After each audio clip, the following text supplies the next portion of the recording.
Thanks for joining us for the KOHO 101 Community Connection Podcast, a look at business in the greater Wenatchee area. It's the KOHO Morning Show. Great to have you with us on this Thursday edition of the program up to the 17th of June, 2021. I'm Chris Hansen. Pleased to start this hour, which is brought to you by Cascade Mechanical, by the way, with a visit from the Wenatchee Valley Chamber of Commerce. Their Executive Director, Shiloh Burgess, back with us to continue our series, Community Connections podcast style, that is, with legacy businesses. And today we have another of those legacy businesses in-house with us in the form of Garden Terrace and their Executive Director, Ken Neher. We're going to find out a lot more about Garden Terrace and about its legacy here in the Wenatchee Valley from both Shiloh and Ken on this morning's program. And Shiloh, Ken, I appreciate the time very much. Thanks for stopping by. Thank you for having us. Yeah, you're welcome. So, Shiloh, another great business, when we talk about the Chamber having been around for over 100 years, and we talk about all of the different businesses that have come and gone over the years, this is one of those businesses that has come in and it's been here for 5 decades plus now, Garden Terrace. Well, I'm so excited to have Ken with us today on this community podcast and to hear about the legacy of Garden Terrace. I bet if we didn't look too far, I know I have a cousin that is currently living at Garden Terrace, and I bet there are lots of listeners that have had family members or friends at Garden Terrace. So 50 years strong this year, which is so exciting. How did you guys make it 50 years strong? It all started as a ministry of the church. The Emmanuel Baptist Church in Wenatchee, back in '68, decided they were going to make this an outreach for the community. And so they started in on the project and got it funded and built and used a lot of community connections to furnish the building at the beginning. And then right around that time, the Baptist Church and the Church of the Brethren in town merged together. They were both seeking collaboration. And so they merged together, and that created the Wenatchee Brethren Baptist Church United. And then out of that, the operating group was the Wenatchee Brethren Baptist Homes Incorporated. So that was our first board of directors. So so that got us started, and we have been serving low-income seniors ever since. And that was 1971. Opened the first building, the one that's right at the corner of Emerson and 5th in 1971, and then opened the second building that's a little closer to Safeway up 5th Street in 1981, so about 10 years later. So, Ken, you said you obviously help to serve seniors in the community. Mm-hmm. In what capacity, for folks, again, that aren't too familiar with Garden Terrace? Because even though it's been here for 5 decades now, and it's a local landmark in so many ways in Wenatchee, there may be folks that aren't familiar with what you do still. So color that in for us. Okay. It's a HUD-subsidized facility. You need to be 62 and older to be there, and you have to be below, I think the number right now is $35,000 a year in income. And then you just have to get on a waiting list because it's so long right now. There's just no place for folks on low income in this community go. Well, it's great to know that you're here, obviously, but it's so unfortunate that there are so many people that are waiting on that list. I'd love to know also, Ken, how the climate of businesses even, and also those that are more charitable in nature, organizations like yours, how are they faring in today's climate with an aging senior population that's growing, all the time, and really needing services like the ones that you provide? Yeah. Well, ours is a unique place, first of all, because it's a not-for-profit. There are not a lot of not-for-profit housing facilities anymore. We serve 1 meal a day. That was part of our HUD contract. HUD's changed their rules a lot in the meantime, and most places have quit serving that meal, but our board felt that the meal was important for community and socialization. So our board has kept the meal program, even though it doesn't always break even like it's supposed to, but they've hung in there with it. And because of the uniqueness of the place, we have a niche that we can fill a little bit differently. We don't have to show a profit, so we can pump any money we are making right back into the program. And so that's what we've done all along. So you said something really key in there, which is community. Mm-hmm. And I think it's really wonderful that the residents there still have an option to a meal plan, because as we know, a lot of times relationships and community is built around food. I don't know about you, Chris, but I love food, right? Sure, I need to eat too. Yeah, food is fantastic. So talk to us about community. If I'm a new resident, what can I expect about the grounds, about my fellow residents, about your team? I mean, you have a 12-member team that's there. So talk to us about the community that is Garden Terrace. Our staff is really dedicated. They put up with a lot of things, but they also go the extra mile all the time for people.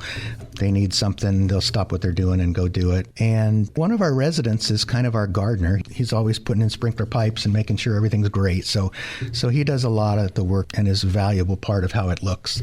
But also, different residents take up different parts of the grounds and take care of plots of flowers or different spots here and there around the building. So a lot of it is that. And I mean, even one went out and planted hens and chicks, the little succulents. Yeah. She did a whole little succulent garden out in our employee parking lot on a rock wall that was there with just weeds. So they care about their place. They want it to look nice. And so when we added the mural on the Safeway end, they were like in awe. They thought that was cool. Well, it's wonderfully located. It's close to medical facilities. Yep. It's close to a grocery store. It's close to bus stops. I mean, there's one right out front. Yep. And so it's a great place for folks to be able to connect with their community because everything's just a kind of a hop, skip, and a jump away, which was... Yeah. I don't know if that was the plan all those years ago, but it all came to us. It was because, that was not part of the thinking when they did it. But the clinic is right there down the street, Confluence Health, and the Safeway's right there, and People's Bank, Credit Union, all of those are within, a block's walking distance. So it's been great. Yeah, it's been good. And being part of the chamber has been good because that helps us connect with those folks too. We do our business at Numerica and, worked with the Safeway people on various things. And so having those relationships is really important for our business. Ken, I've known a number of people who've worked with seniors over the years in care facilities or even in, just retirement style settings like the one that you're in charge of. And the relationships that they forge individually with the residents, you can't say enough about those. No. You've been there long enough, obviously, to have had numerous relationships with those tenants that are there. Yeah. Do any stand out to you at all over the years? Are there any people that you'd like to kind of look back on and remember as we chat with you today about 50 years of Garden Terrace and your time there, at least specifically? Yeah. Well, I've been there just over 5 years now. And was on the board before that, so I've been familiar with it for quite a while.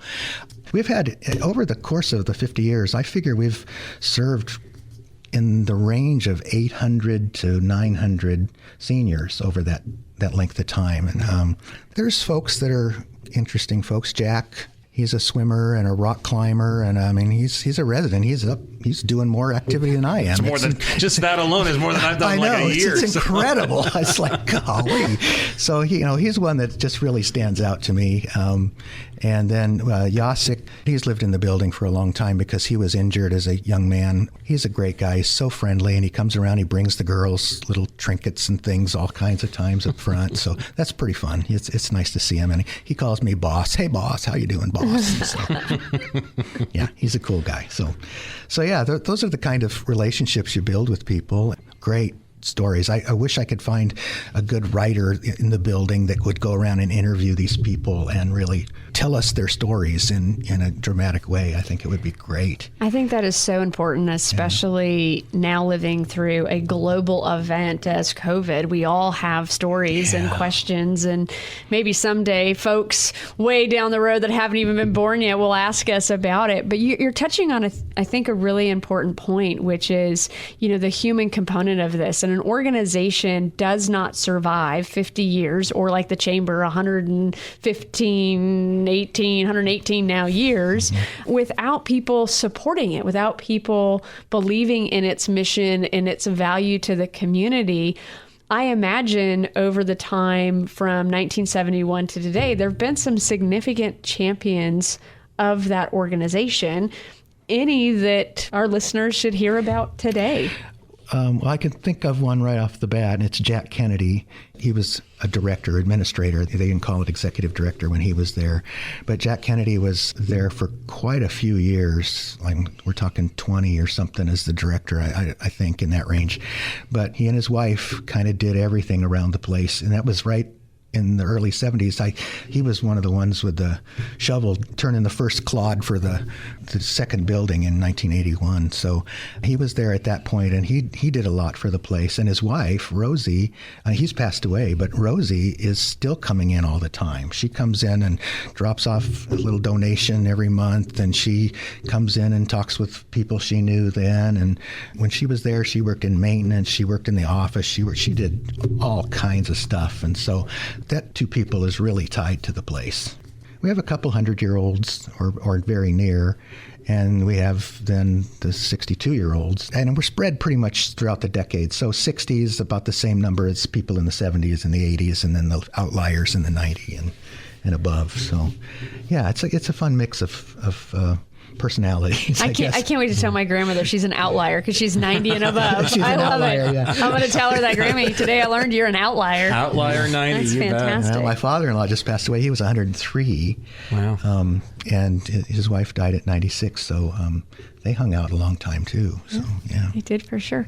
So how do people get connected with you? If people want to learn more about Garden Terrace, or people want to know more about 50 years and what that celebration is all about, or even how they could get involved and support the mission that is Garden Terrace and the residents that are there, how do they connect? Well, the website's a good place to go. Our website is just gardenterrace.us.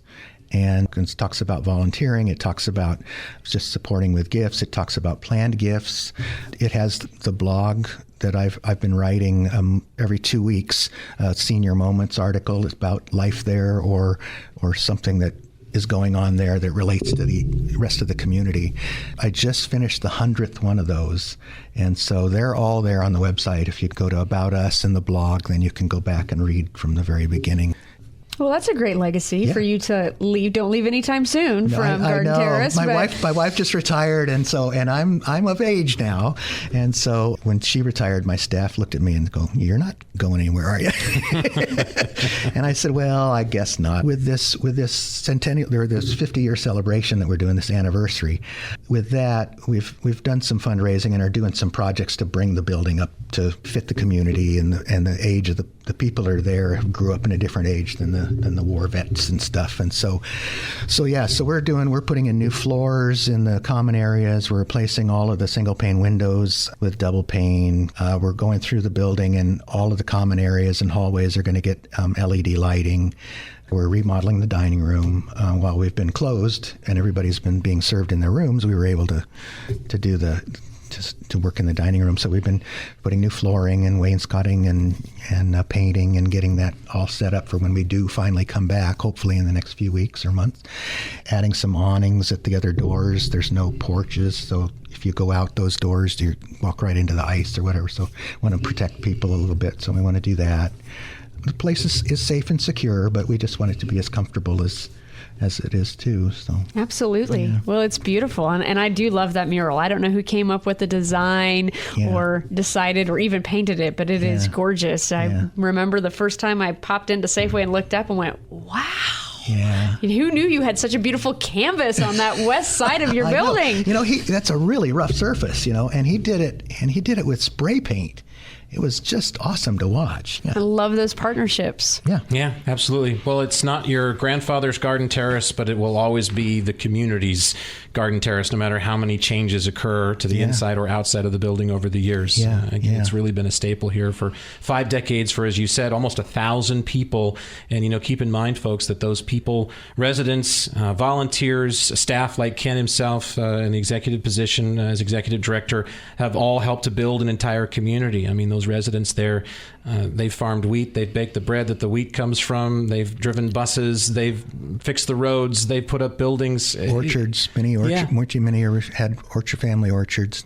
Absolutely. Served the nation in so many ways, even overseas, perhaps at great distances. So the stories, as you mentioned, you're talking about with 1,000 people over the years, literally tens of thousands of years here on Earth, trying to build a better world and a better community for us. So it's really neat work when you think about it in totality, Ken, I suppose. Yeah, it feels good. Thanks. That makes me feel good, too.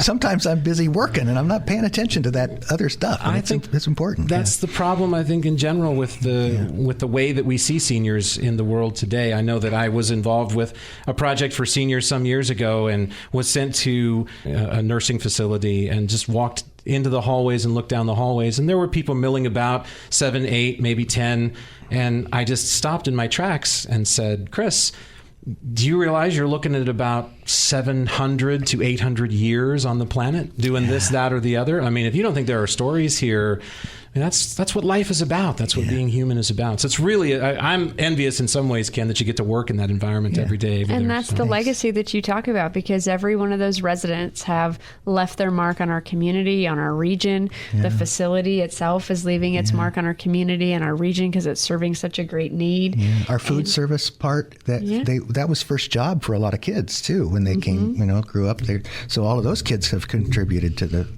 Valley in some way too, I'm sure. It's a cornerstone or anchor part of this community, and we oftentimes, as you said, just are busy driving up Fifth Street and don't see it, but there's a lot of life behind those bricks and in those windows, and a lot of amazing people who have not only supported that place, but have called it home over the years, and we're just thrilled that you all are celebrating 50 years in this community and the vision that brought us that, and that you have chosen to be part of the Chamber family, because it's organizations like this that make us strong and able to champion our community's quality of life and economic vitality. Somebody has to do it. Well, we're darn lucky. Why not us? We're darn lucky to have you doing it. Again, Ken Neher with us today, Executive Director of Garden Terrace here in Wenatchee, along with Shiloh Burgess, Executive Director, Wenatchee Valley Chamber of Commerce. This, again, is a part of our Community Connections podcast series with the Wenatchee Valley Chamber of Commerce, featuring different legacy businesses and other members of the Chamber we're going to get to know down the road here as this segment continues. And Ken, Shiloh, I sure appreciate the time. Thanks for coming in. And Ken, certainly for sharing the great stories that you've got. And again, thanks for all the work you do in the community to help out with those seniors that live at Garden Terrace. As you mentioned, over 100 residents there, and so many over the years. Look forward to another 1,000 here over the course of the next 50. Let's do that for the community. Sounds like a plan. Yeah. Good. Thank you. This is the KOHO 101 Community Connection Podcast. Check back often for a continuing look at business in the greater Wenatchee area.